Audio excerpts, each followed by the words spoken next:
This is the Rammer BR555 breaker. Here it's on a New Holland C232 compact track loader. You'll see it in action at a local Chicagoland crushing yard.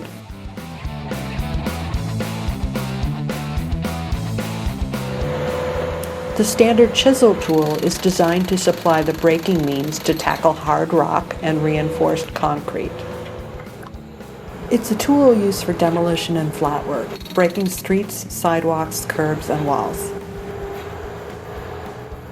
In the winter, municipalities find it useful to break frost to get to the soft ground.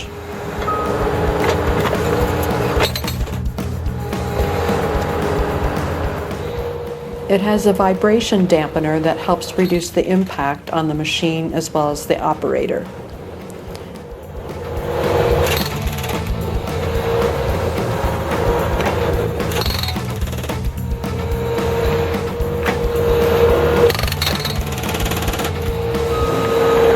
The BR555 fits skid steers, compact track loaders, and mini excavators.